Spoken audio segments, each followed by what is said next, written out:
Hello, and welcome back to The Great Game, an Australian mega game podcast. I'm Patrick, And I'm Jack. and thanks for tuning in to episode 3, How to Get Started.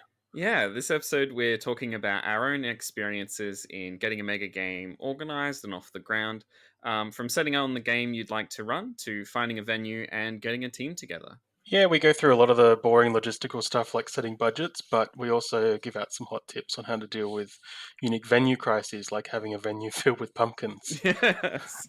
And also, Yeah. we wanted to let you know in this intro that we are starting up work on a online mega game called Dark and Stormy Night. We're pretty excited about this one. It's going to be a thrilling gothic horror mega game inspired by a lot of things like Netflix's Castlevania series and things like that.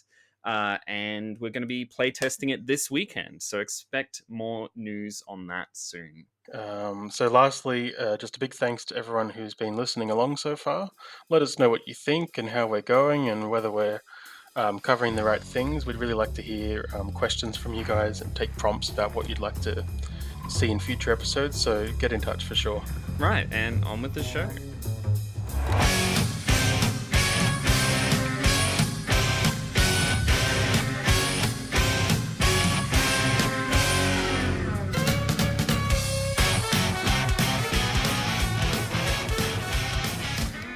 All right, so today we're going to be starting from the ground zero of running a mega game, how to get started. It can be super intimidating, but if you have found out about mega games, watched a video or a podcast or something similar, you're interested in finding out more or getting into one or running one yourself, here's the next steps you can take in this podcast. And we're going to be running through the 5 things you're going to need to think about in terms of running a mega game or getting into them, which is 1, a rule set. 2, getting a team together or players or moderators. 3, a venue. 4, players. 5, materials. So let's start out with step 1, a mega game rule set, finding a rule set. Now, both of us started out by getting the age-old rule set, Watch the Skies. Is that right, Pat? Yeah, that's right. That's the first thing I did after I watched that Shut Up, Sit Down video. Absolutely. So getting into and downloading a rule set like that is a great idea, but obviously the perhaps a better first step if you can. We're in the situation, of course, in Australia where when we both started out, there weren't any mega games around near us that we could get into or could play, but. Nowadays, things have changed a lot. We've got more groups around, and it could be a better option to find a game for yourself and get into one. What do you think? Yeah, for sure. There's definitely places around the world and communities that have a lot more diversity in games than maybe Australia does.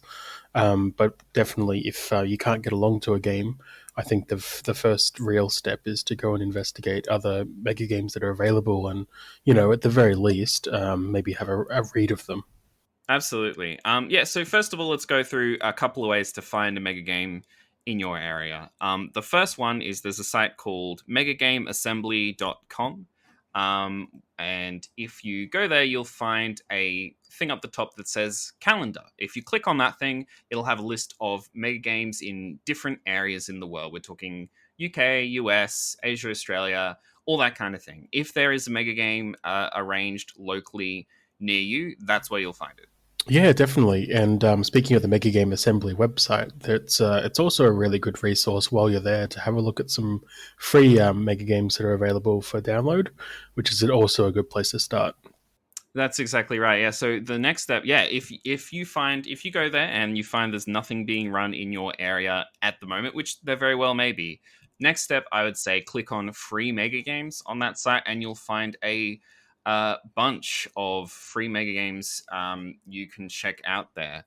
The one I would recommend personally as a free game is Aegean's Conquest. I hope I'm pronouncing that right. It's a Game of Thrones mega game. It might be, maybe it'll be less popular now that season 8 has come out.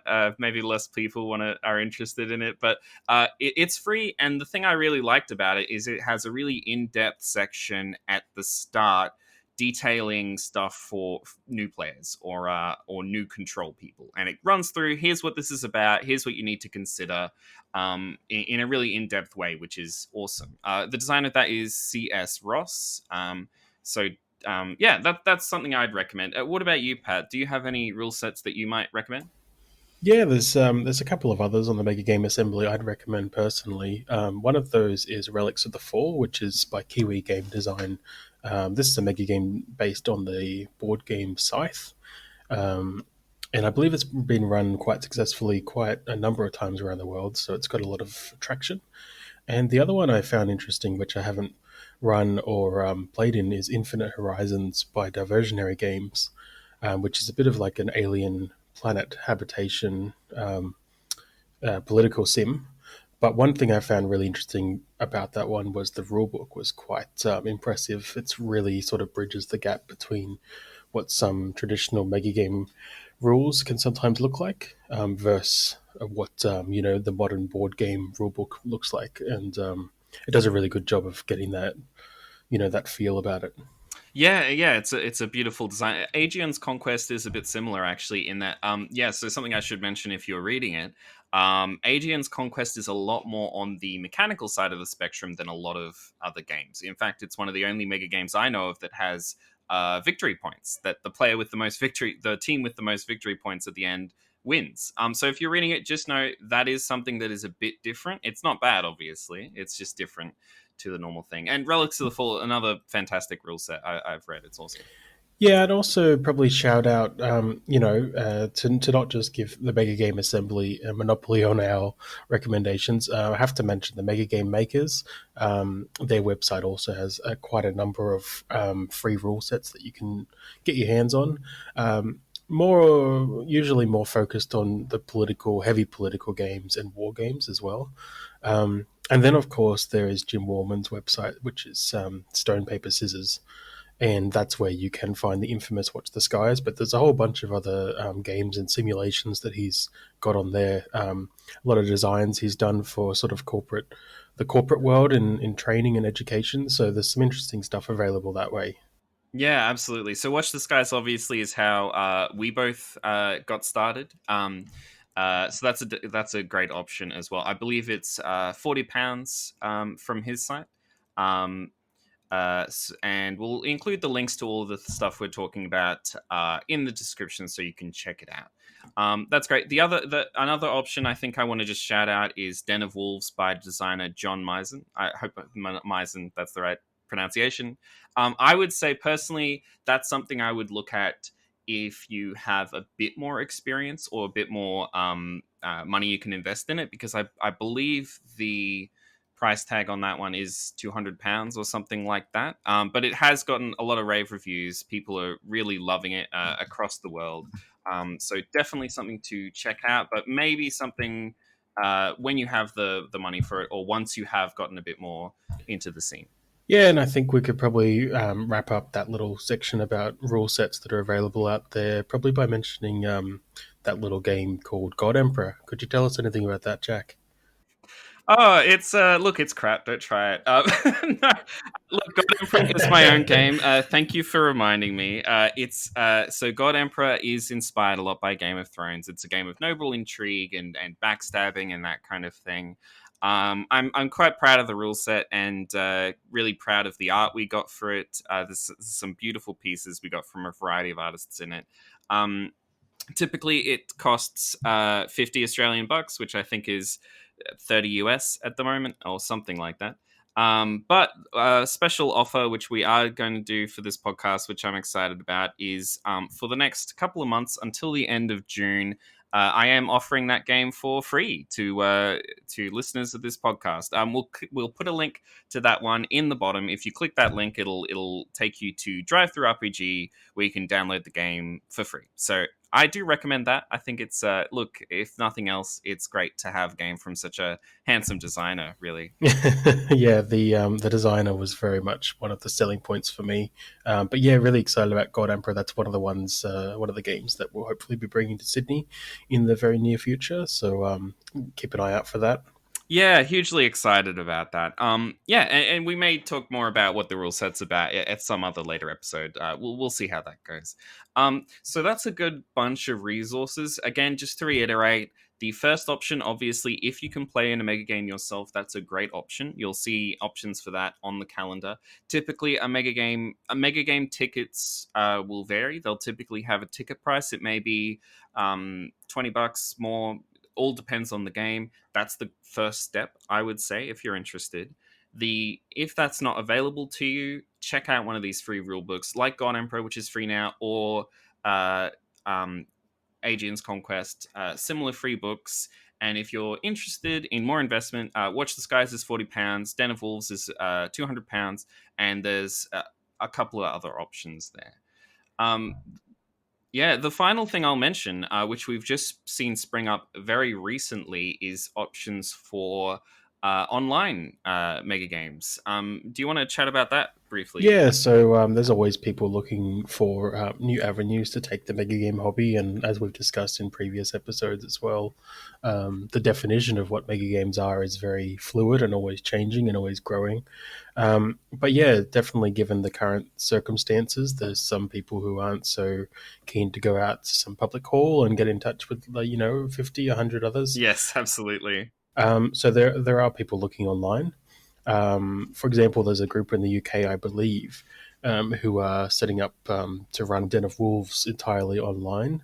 I think that may have happened by the time this podcast gets out, but we're keen to see how it goes. I believe their plan was to run that via Discord, and also using, I think, Roll20 or something similar to that for sort of visual and interactions, and using the map and all that kind of thing. So yeah, really keen to see how those kind of live interpretations of mega games go online. But there's also a bit of attention looking at other ideas and other ways of using the internet for the gaming experience that comes with mega games. Could you tell us a bit about that? Absolutely. I think it's something we'll see more and more experimentation of. It is, I mean, it's a really weird time to be starting a mega game podcast. Like, who knows when this podcast comes out, what the situation will be. At the moment, an online mega game might be your best bet at the time of recording, for keeping yourself safe, obviously, right? So I think where I've seen these posted is on the Mega Game Assembly Facebook page. That's something worth checking out. And the Den of Wolves one is free and available to different time zones. So great option if you don't have a Mega Game in your area. I think we'll start to see a lot of experimentation with this and a lot of bending of what Mega Games can be and what they can do online. So that's something. Watch this space. We're looking at doing something ourselves, which I won't get into, but yeah, that's a really exciting avenue. But yeah, so yeah, that's basically, I think that's a good summing up on finding a mega game rule set. What do you think, Pat? Yeah, no, I'd only say, just to wrap that off, maybe to give some relief to some listeners, or maybe spur up some debate. I'm definitely no expert, but I think you might be referring to Aegon's Conquest. Oh, thank you. Yeah, I've only read the books. I never saw the TV show. That's my sin. No, no, you definitely made the right choice there. Yes, thank you. Yeah, so that's great. Yeah, so I would definitely recommend, if it's your first time either playing in a mega game or reading a rule set yourself. Obviously, what both of us have gone into is designing our own, but reading one of these is a great start. Next, a team. If you want to run your own mega game, or even if you want to play in it, obviously, you're going to need to get a team together. Pat, when you first were interested in Watch the Skies and heard about that Shut Up and Sit Down video, what was your first step when it comes to getting a team together to run it? Yeah, so for that original Watch the Skies, I had a pretty compact team. It kind of came about on a whim after the fact, once I'd started making plans and the game was full steam ahead. So I had my brother there, who was running the UN game. I had a friend of mine who's a teacher who was interested in that, sort of intrigued by the educational side of things and how the game might be used. But ultimately, it was just those friends of mine who I got involved early on and were super enthusiastic and just had some kind of knowledge base that might help them. So, they were used to playing the tabletop games like Dungeons and Dragons, that kind of thing, or maybe some of the board gaming games, and just familiar with some of the general terms that would make life easier for me. But no, I was very lucky just to have a few enthusiastic people around. because it was difficult going headfirst into the unknown and trying to convince people to go with you. Yeah, awesome. Similar for me, I did get rope in a bunch of friends into it, but the way I got started was by responding to a thread on Board Game Geek, where people were chatting about the idea of doing a Brisbane mega game, and I ended up heading that up basically. And so, as a result of chatting to people on that thread, I ended up getting a bunch of people into my team who I'd never met before. Some of whom I'm still fantastic friends with. I think that's a great option if you don't necessarily know many people in your area. Is to see if you can find on the Board Game Geek website, which is primarily dedicated to board games, obviously, but does involve mega games from time to time. See if you can find the sub forum for your location and start a thread there. See if anyone's interested. Reddit is another place I found a lot of success recruiting people from. I made a forum, a Reddit post on advertising God Emperor, and got some people involved in that. Yeah, so forums, obviously, it's a great place to start if you don't necessarily have people who are interested in your friends circle, I would say. Yeah, and I think the good news is I think you would have seen the same with Brisbane, but here we after that first game we instantly had the pool of people who were really keen to do whatever it needed to be done to make sure another game happened. And so moving forward after that first hurdle, I've never been short on getting people coming, putting their hands up to help run a game or even design it. Absolutely. The momentum of the community just keeps growing and growing. Absolutely, absolutely the same here. Yes, I think the first one. It depends. The first one can be the hardest in some ways because you just don't know how it works. I'd say, yeah, and in a team, it's nice if you can get people who are interested in tabletop RPGs, who've run stuff like Dungeons and Dragons before. But ultimately, all you're looking for is people who are passionate, right? And people who are excited, and they're going to get up in the morning and chat to you about what's going to happen next. That's the ideal. Yeah, and those are some of the things that I sort of ask about or try to get on my team when I'm putting together a team to run a game. You do want some of that experience with previous mega games, but also some gaming experiences. It goes a long way. But it's really good to have the diversity in the team as well. So people who've got some background in running events or good at public speaking or that kind of thing. But I think enthusiasm, just the desire to really get in there and help run it and make it a good event, that sort of trumps everything. And finding people with that kind of drive is really important. Absolutely. Yeah, I think we're fortunate in that respect. But yeah, I mean, even if we were fortunate at the start of when we were running our first mega game. One of the people who responded to that forum thread previously worked in budgeting or something like that, so he was able to work out the figures of here's how much we'll need to print these materials and print these rule books and all that kind of thing. So hey, any skill sets welcome, right? It's just about getting people who are passionate. And I think that at this point, I think we're hitting that critical mass, to me at least, in Australia at least, I see it, where people are out there interested in mega games to the degree that it's not as hard to find people. Maybe that's just me in the position of having run a few before, but that's my thought. Yeah, so that's step two, right? Once you've checked out a rule set, or you've gotten interested, maybe even played in a mega game yourself, and you've got some people who you've chatted to a bit about, they're interested, they're excited to get started. I think for me personally, the next step would be finding a place to run it. How did you go about this one for your first game, Pat? Yeah, I actually got off really easy on getting a venue for my first game. I already had some pre-existing contacts and sort of a relationship with a local library where we ran these games. I've been involved with them for events like Youth Week and teaching people how to play Dungeons and Dragons and that kind of thing. So I already had access to this venue and these people who were really supportive of the idea.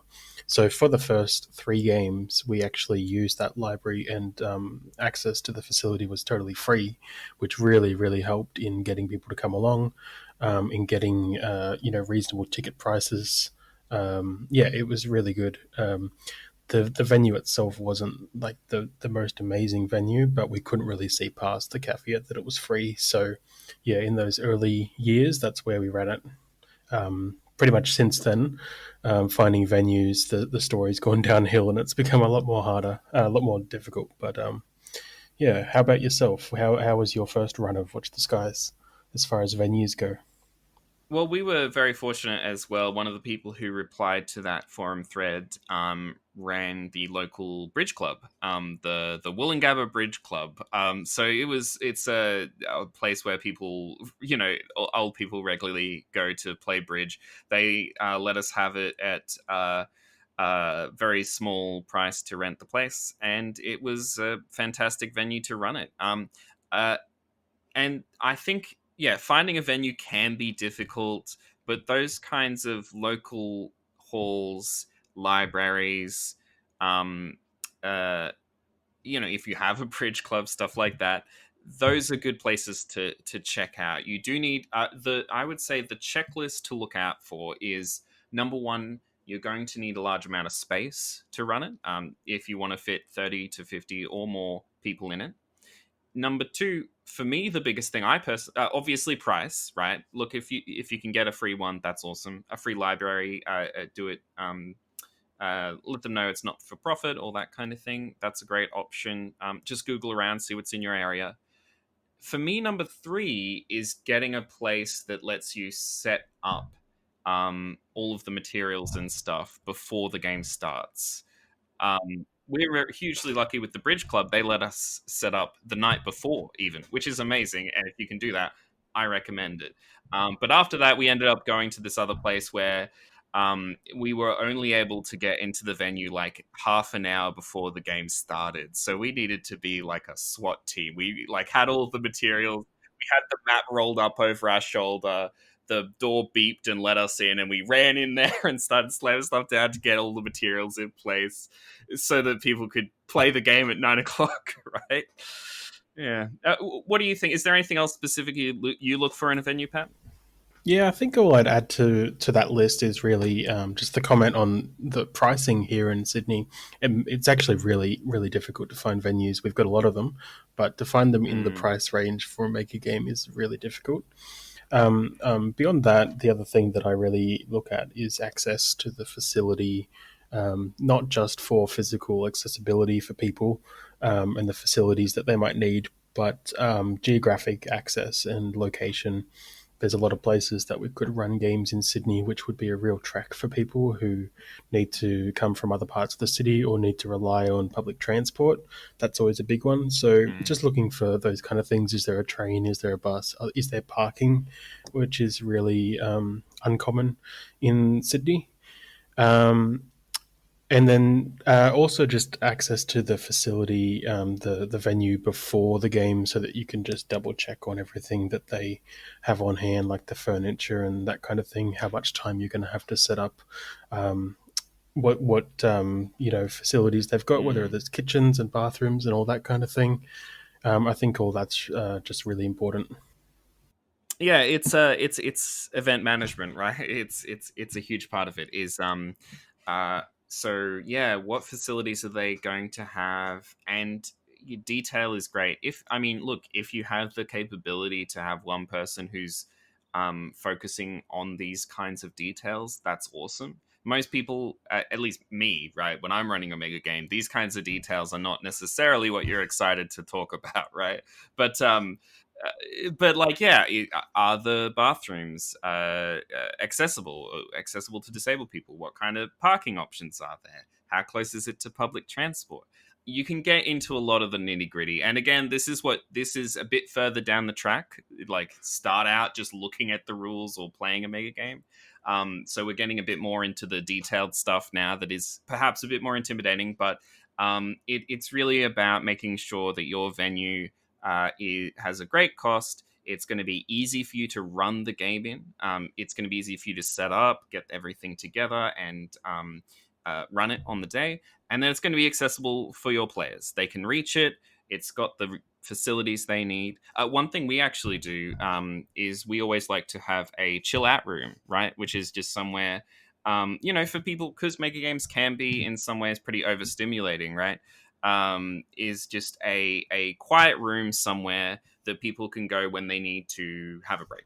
Yeah, yeah, that's actually something I encountered for the first time when I was down in Geelong to play there, Watch the Skies. And I think it's a really good idea, and it's really, really suited to these kind of events. Absolutely. And food as well, I'll mention, is, have a think about if you're going to be running it over 6 hours or more, obviously food will need to be a consideration. One thing we've done in the past is include food in the ticket price and get a delivery service to bring over. You could talk to Subway, whatever you need to, just get them to deliver it to you so that players don't need to care about it. Or you could go the option of just letting players pick up stuff on their own if you're close to takeout and that kind of thing. Yeah, on food and catering and that kind of thing, keeping people fed throughout the day is really important. Hmm. I've definitely experimented with a few things from the classic just everyone BYO to having some sandwich platters that came in and were just shipped out somewhere to a main table and everyone helped themselves. To one of the games where we had formal caterers come in and wander around with different Wow. platters of stuff. Um, and it's really interesting. I'm not going to say severity, but just the polar opposites of the feedback that you get on what people want from that catering. There wasn't one time that I did, one of those catering methods that I would get feedback and it was all positive or all negative. There's people who seem to have really strong opinions about all the different ideas. I guess you can't please everyone. But I think it really is important to factor it in and make it clear to players, whether or not they need to come prepared, or if there's options available to them to buy some food, because it's a long day and it really, yeah, wears people down. So I actually think the most success that I have had was with the games that I ran. Well, one of the games I ran last year, which was sort of optional catering. So when people did go online and buy their ticket, there was an option for them to say, "Yeah, I'd like someone to bring me a pizza halfway through the game," and that worked really well because people had that opportunity to say yes or no, and those who said no were very well prepared and brought their own food, and it worked out well. Awesome. I think that's a great option. Is have it optional like that. That's awesome. Yeah. Is there anything else you would mention that you're looking for when you're arranging stuff with the venue? Yeah, I think one thing actually that I probably encountered for the first time in one of our last games last year was when doing that whole inspection phase, checking with the venue staff or whoever owns the venue about other groups or people who might be there on the day who are using it. We had one of the games that we ran last year in Sydney. We had some people there who were using it in the morning, another part of the venue, but that was very much segmented away from us. But we didn't know or consider that maybe there'd be another group there, and they didn't know we were going to be there. And I don't think they were too impressed, just Oh, because of the geez. rowdiness and the noise and that kind of thing. Look, there's all kinds of look. I could fill a podcast with the kinds of crazy things that have happened with venues. It's the most unpredictable part of a mega game, and perhaps one reason why I should check out an online mega game. Certainly at the moment, yeah. I've just had look. I won't go into it. We walked in and the whole room was just full of shopping trolleys with all these pumpkins in them on the night before the game. Okay, that's Anyway, look, interesting. it's a long story. I think we probably won't. We don't. I think that's enough of the nitty gritty. I don't want to scare people of the horrors of venue management. That actually sounds like a mega game in itself, where you have to go in and crisis manage this pumpkin room. Yeah, no, no. Before you start the game, just design a separate mega game where the players find a venue for you, and then you just use that venue, and the problem is solved. It's a crisis in itself. And your the mega game that you decide to use will give you the needs you have in terms of what kind of rooms you'll need. What kind of areas of the game, whether, for example, Watch the Skies, you will need a council room, which is some kind of separate space, a separate space for the war room, a separate space for the UN, a place for the aliens to make secret plans, and then a big space for all the humans to exist in. But each mega game will give you the requirements you need for that.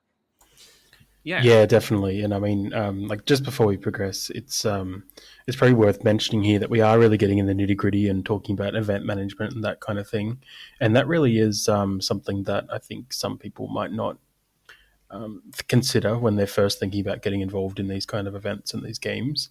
That the role of running these things is really, there's a lot of different facets, like we were talking about getting our teams together and the kind of skills that you need, without even looking at the design process where you create your own mega game, which we haven't even touched on just yet. You've still got, you've got financial planning, event management, communications kind of stuff where you need to make sure that people who are involved in the game are communicated to well and get things well. Um, then you've got, yeah, like I said, on the day, event management, often dealing with different vendors if you have to hire things or all that kind of stuff, all the way to running the day, having people there, making sure things are safe and people are insured and everything's going to plan. And then afterwards, the pack up, getting people out, moving people to another location. If that's happening, there's just a whole bunch of stuff in there. And I think it sort of speaks to what we were saying before about one, that it's not really a one man job, and two, that you really need a diverse team with a lot of different skills who are able to sort of people who can fill those gaps. definitely. That's why you need to make a team first. That's one of the things I love about it. I love how multidisciplinary it is, and getting to collaborate with all these talented people of different types and exercise different parts of your brain. It's awesome. And yeah, so let's get on to the next thing. I would say is probably the actual materials for the game. So in a mega game, typically it'll say up front, if you download a rule set, it'll hopefully say up front, here's the stuff you will need to run this game. Now I'll go through it for Watch the Skies because it's what we've played. You'll need rule books for each player. Usually, those will have to be printed out. You'll need tables. Obviously, that's a part of venue management. Uh, you'll need a world map for everyone to move stuff around on. You'll need a bunch of poker chips for resources. I'd say those are the biggest things that you're going to have to worry about, and then a bunch of different pieces of paper, little game components, miniatures for units, that kind of thing. But typically, I would say most mega games you're going to need a bunch of rule books, a bunch of tokens. If you can find poker chips that you can borrow and stuff like that, that's awesome. And a bunch of and a map, a large world map of some kind that a bunch of people can gather around at once. Yeah, that's sounds pretty comprehensive. Yeah, I think yeah. And so what we did, at least for ours, is we printed a bunch of stuff out. I was at uni at the time, and I printed a bunch of stuff out at my local uni. In terms of different little team briefing sheets and stuff like that. This is the part of the game that you will need a budget for. You can choose, of course, to run your mega game for free, but in terms of printing out these components, it's going to have some kind of cost. So, having a look at the actual figures of each rulebook will cost us this much if we print it out in black and white. So, calculating all that stuff out, if we get a player to pay this much per ticket, that'll cover our costs. That's what most people generally do, is look at covering their costs. Yeah, definitely the budgeting and financial management side of things is really important. Something that I have proudly never been able to achieve, making back all the money that went into a game, and that's just my issue with always getting a bit too excited, a bit too late in the piece, and my unbridled enthusiasm. But I am getting better at it, and I find it's something that it's sort of challenging in the environment that we're in Australia, I think, and I don't think we're alone in this, that our games keep getting more and more intense as far as the design goes, like the physical design, how everything looks and feels, and all the components. Like some of the previous games I've run were had a lot of 3D printed components, and we always have really high quality printed cards, like playing cards, that kind of thing. So it always sort of drives the price up, and I find it difficult to meet those costs sometimes, especially if it's not all planned out to a T from the start, which is really difficult if you are designing your own game.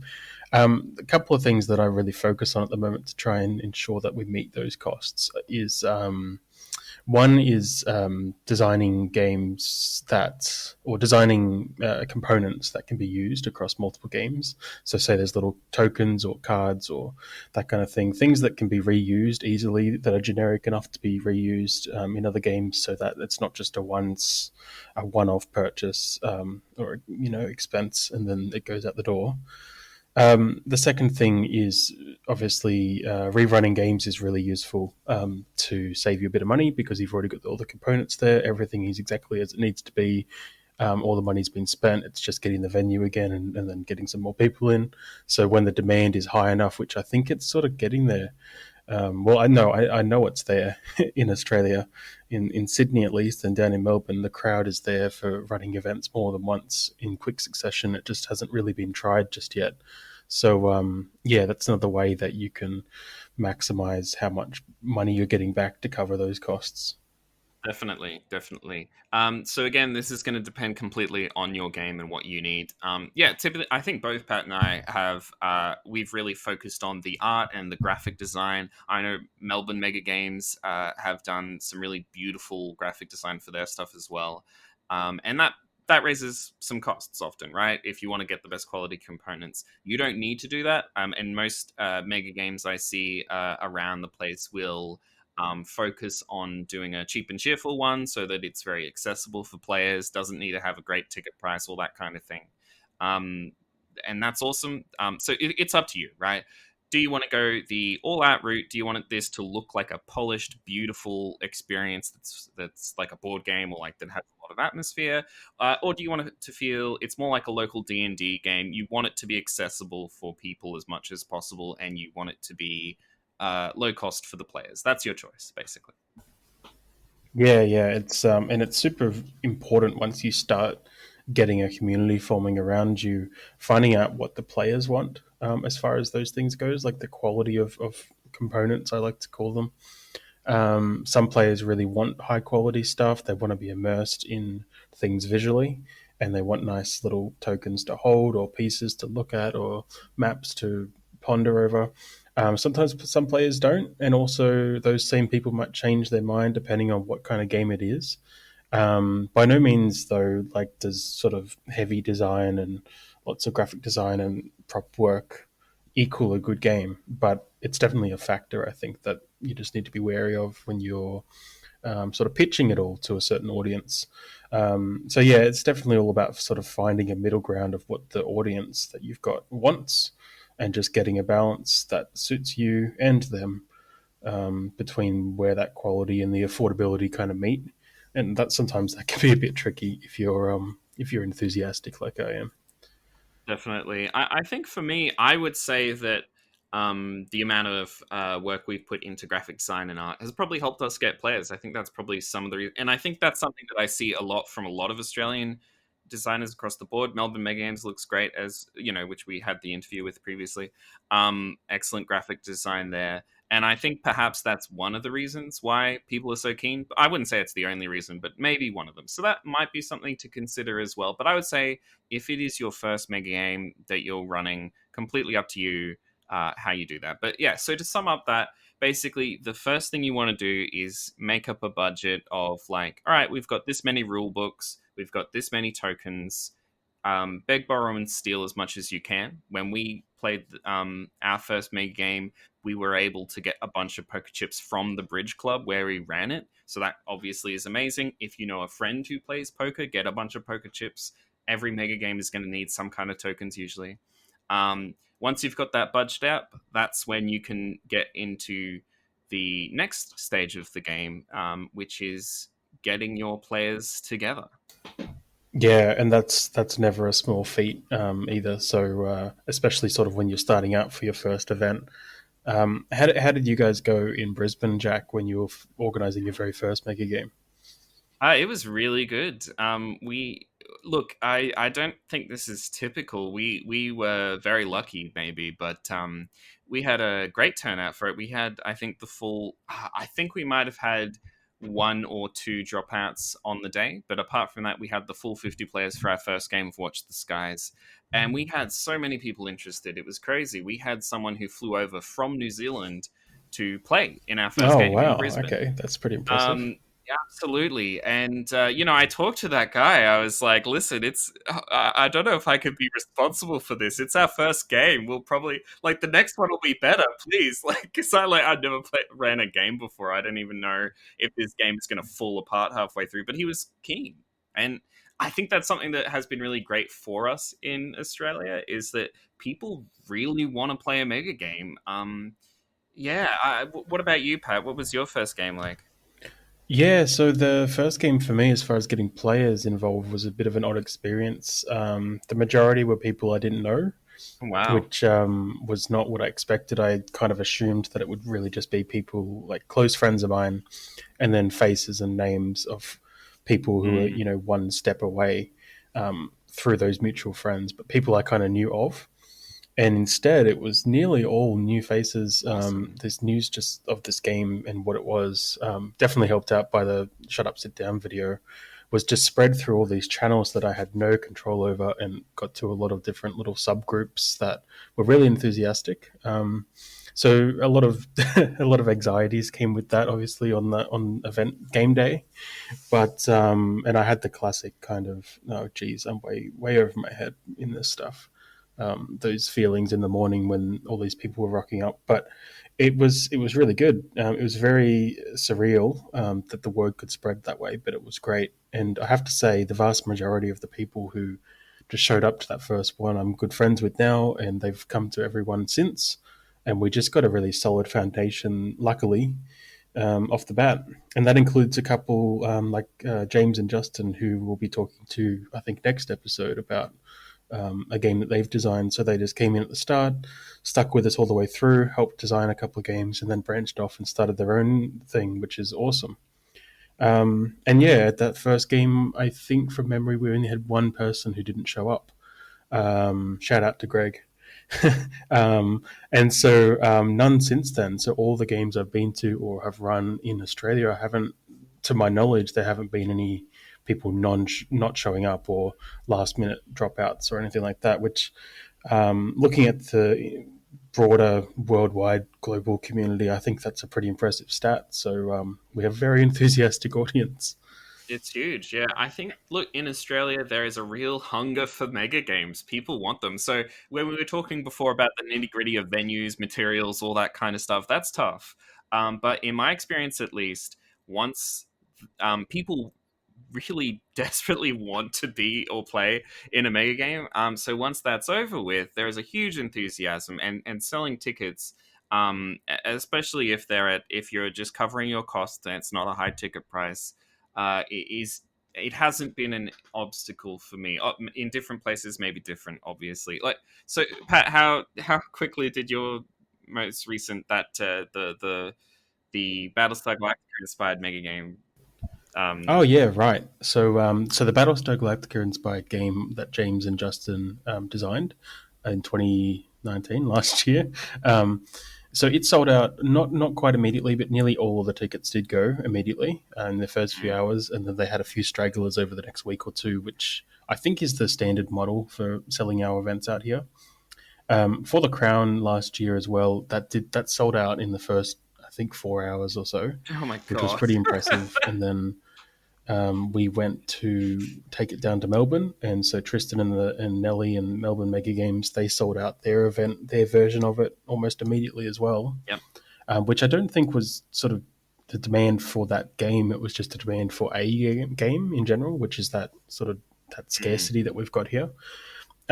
So that went they went really quickly. So did Melbourne Mega Games. They were doing It Belongs in a Museum, and I believe that sold out so quickly that they actually immediately released sort of a second run of it, which also sold out very quickly. And unfortunately, they weren't able to run those due to these crazy times we're living in. But looking forward to seeing those in the near future. So yeah, there's definitely a huge sort of scarcity of games here in Australia and across all the cities. People are just jumping in all the time. The community's growing. So when those tickets go up, it's becoming a real, it's like kind of frenzy, to the point where um, when I was talking to my crew about our plans this year, sort of pre-pandemic, we had planned to run events multiple times in a row, sometimes in the same, the same fortnight, just because we know that we can sell those tickets. So it's going to be interesting to see what the calendar looks like when we're all allowed to go out again. But yeah, it's there's a huge scarcity for sure. Definitely. Now, if you're in an area where that's not the case, I think I had great success with God Emperor posting on the board games subreddit saying, "Hey, I'm running a mega game in Brisbane." That worked well. Reaching out to local forums and local game stores, I think, is a great idea. And just say, "Hey, listen, we're interested. We're running this local event. Would you be interested in helping us get players?" And obviously, just talking to your friend group. Yeah. Yeah, we when we're getting started, we're doing the same. We had some posters and flyers and that kind of thing that we put in the game shops and the hobby stores. We sort of approach schools and universities with like the different clubs. That's actually where a large number of my original players that I mentioned earlier came from. Just one person sort of spread the idea to a university, and then it spread from there, sort of peers into different clubs, and then those people got involved. So it was kind of like several degrees of mega game. Mm, But yeah, I think it's important just to know your audience, and definitely. specifically with mega games, how broad that audience can be. So you have to cast a pretty wide net. You don't want to Yeah. just focus on one sort of avenue of getting the word out. Yeah, definitely. And so most of our players come from our Facebook group at this stage, which is Brisbane Megagames. And at the start, I think most of them came from the local groups like the Queensland Uni Game Society and stuff like that, right? Finding little role playing game groups like that, like your local unis game groups, stuff like that. Those are where you're going to find the players. So have a look at your local universities. It's a great place to start as well. Game groups there and that kind of thing. Yeah, so onto once you actually are getting the players in, typically in Brisbane we use Eventbrite to sell the tickets because it's a free platform. It handles event processing. You can just easily handle all of the money side of things without worrying too much about it. Um, what about you, Pat? What do you typically go for? Yeah, so personally, we've always used Eventbrite. It's very easy to use, intuitive, and it gives you a lot of control over, different types of tickets or add-ons, like I mentioned earlier, where people could choose to buy lunch or something. Um, the only problem with Eventbrite is that it does have, like, it's a little bit more expensive because it does have fees attached. So Yeah, based on, definitely. there's a certain percentage of each ticket that goes to Eventbrite for hosting it all, which is totally understandable, but it just means the players will have to end up paying a little bit more. And I guess that is a bigger factor the cheaper your tickets are, because it's more extra that they have to pay. The only other method I've used, which was for the first game that we ran here, which was, it was solely just because I had no idea what I was doing and didn't conceptualize that there was any expense to cover because we had a free venue and all that. Mm, And I was just taking like a few bucks from people at the door, more or less as like a donation for putting up with this experiment we were running. But I wouldn't by no means would I go back to doing that. It was just sort of an intro. And then only other alternative I've really encountered is like some groups they kind of run things a bit more manually, and I guess really the output is that there are no fees, but they just get player information through Google Forms or an email or something like that, and then once they've got it all, they go out and ask people to pay by a certain date, do a PayPal or something, and it's a lot more manual process, but yeah, I suppose it's a little bit cheaper. But yeah, that's all I've really encountered. yeah, definitely. And so I did one. There was one time where someone wasn't able to access the Eventbrite thing, so I did it manually for them and that kind of thing. But for me personally, that thing of getting payment at the door or whatever, it's just the kind of the last thing I wanted to be worrying about on the day. You know what I mean? So the great thing about Eventbrite is it just gets it out of the way, and you don't need to worry about it as much with these different manual processes or chasing people up for payment. It's just when they get the ticket, they give you the $20 and that's it. Awesome. And then, once you've got the players, it's on to actually just running the day.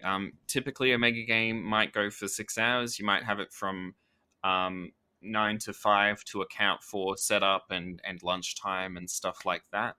Um, you'll want to get in a bit earlier than that, set things up for everyone to arrive at 9 o'clock, go throughout the day, and then have a plan to go to a pub afterwards and decompress and debrief. Pat, I think you mentioned before the show you've got a checklist you usually run through before the day. Do you want to talk about that? Yeah, this is kind of just like some ideas that popped into my head. I definitely usually create a custom checklist or to do list for each game, sort of based on what their needs are and the venue. But these are just kind of some things that it's sort of important to know, I think. A big one is what you need to set up and when. So, for example, with Jack's sort of ninja half-hour window of getting everything set up in time, it's really good to know the lay of the land of the venue, where everything needs to go, what furniture is available, and where it's stored. Just so when you pop in, you can immediately just start delegating jobs, and everyone knows what to go and do. We usually give ourselves about a 2-hour setup time, and unfortunately, at one of the last games, it was a game where we had the most amount of setup to do, and that 2 hours became 1 hour, and yeah, the players did suffer, unfortunately. But yeah, we usually have about 2 hours, and usually that is a lot. That's pretty tight. It keeps us pretty busy because there's a lot of emotions are pretty high in the morning, and it's good to be able to make sure people know what to do. Having a control meeting before the game starts is really important. Just gathering everyone around, setting expectations about what's gonna happen when you press go on the clock, how you want people funneling into the event, all that kind of stuff. One thing I wrote down that's important is to get breakfast, have breakfast. Yeah, completely. I often don't. I just have coffee for breakfast, but I know I shouldn't. It's pretty vital. Yeah, it's something that people usually skip over, and usually I'm pestering my control team to make sure that they do it, or someone's pestering me about me doing it. Eating in general throughout the day is important, and it's good to make sure that your control team are, because it's really easy not to. Um, Checklists of what needs to happen are really useful. So usually, for example, I'd have a checklist of where all the different tables go, and then what items need to go on every single one, where all the props spread out throughout the space. We've got a ticket sort of player name list to check people off at the door. All of this kind of just general event management administration, I guess you'd call it, is really important. It makes life easier, and it just prevents you from showing up rather like just rocking up with a big bag of components and hoping that you'll just get it all set up. Um, that's one thing I've learned over time for sure, as I get more and more intricate with my designs, and there's more and more little moving pieces and tokens and all kinds of stuff. The way you pack everything up and have everything labeled, and it's really clear when you open up the boxes or whatever you've got it in, what's what and where you need to take it, saves so much time. Yeah, absolutely. Awesome. Yeah, and I think I think the main thing I would stress about the nitty-gritty of running the day is that it's okay if things go wrong, and they probably will. Right? Ultimately, I think and things so many things went wrong on my first mega game, right? Like things falling apart and stuff, things that you might be worried about in terms of game mechanics of like, oh, what happens if someone gets infinite money or whatever? That stuff will probably happen, right? But ultimately, it's having these 50 excited people in a room role playing and working with a passionate control team that'll nail it, right? Like it doesn't matter if maybe some stuff goes wrong with the food, maybe this happens, maybe this minor issue happens with the venue. Ultimately, it's about just taking care of your players, take care of your control team, and have fun, right? Those are the big things I would say. Yeah, yep. They're the golden rules. Yeah, And stay calm. stay calm, stay calm. Yeah, look, and again, just to reiterate, don't. It's okay if things go wrong. They probably will go wrong, as long as you follow those three steps of taking care of your players, taking care of your control team, and have fun, stay calm. Those are the big things I would say, and I'd say that is a fairly decent, comprehensive 0 to 100 getting started to running the event on the day summary. What do you think, Pat? Is there anything we didn't cover there? Yeah, I think the only thing I would add is enjoy it. Like, enjoy the chaos. Breathe it all in. You're not going to experience that kind of chaos anywhere else. And it's going to be crazy. And, afterwards, I mean, disregard how you feel at the time.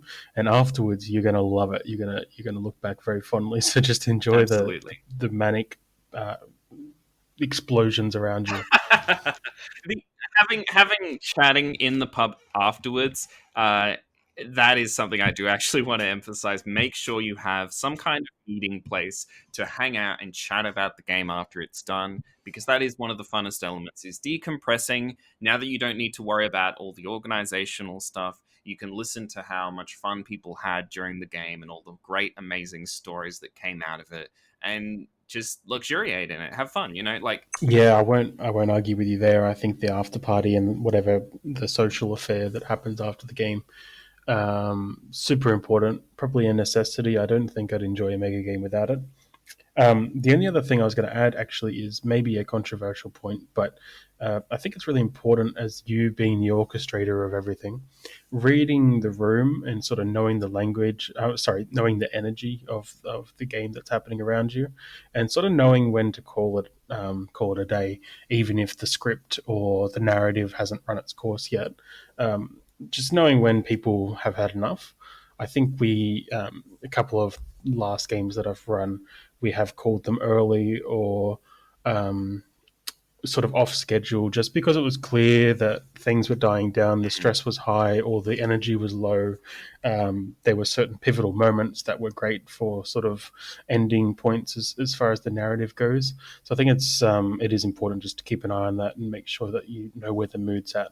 Absolutely. And yeah, that's something we've done quite a few times as well. Is the script, I mean, the turn thing at the start of the day or in the rule book might say the game goes for 12 turns. If things go over time, things go wrong, maybe something happens, like, yeah, cut it early. If you need to, if it's like this is the climactic moment, and don't be afraid to go off script. That's one of the things that makes mega games awesome, is that they can go off script and you can change things around to do things that are exciting and interesting for the players, and yeah, taking care of the players. All right, yeah, and so that might be a lot. We've dumped a lot of information here. I think just to go back to the start, the first step, if you have literally just heard about mega games and you're interested, is to go and check out if there's a mega game in your area in that mega game assembly calendar. If there isn't, see if you can download one of these free rule books, like God Emperor, which is free now, or Aegon's Conquest, that whatever that one's called. You did it. Yay, great. That's the first step.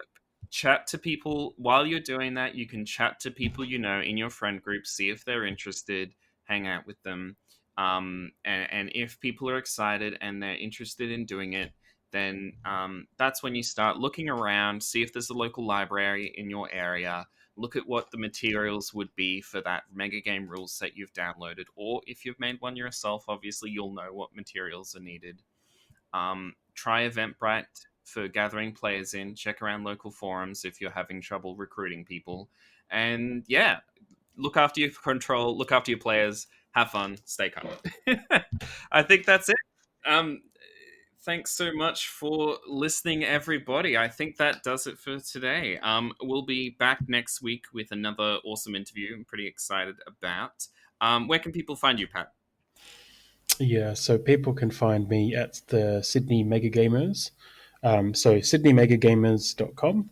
We're on Instagram as the Sydney Megagamers, and we are on Facebook as the Sydney Megagamers. And you can shoot an email to us directly if you're up with that at hello@sydneymagagamers.com. Awesome. And people can find me at the Brisbane Mega Game Facebook group. If you just Google, if you search Brisbane Mega Game on Facebook, you'll find it. Or you can email me at jack@ashtowngames.com. Or ashtowngames.com is the website to go to check out other rule sets and stuff I've got there. Yeah, but thanks so much for listening and have an awesome day.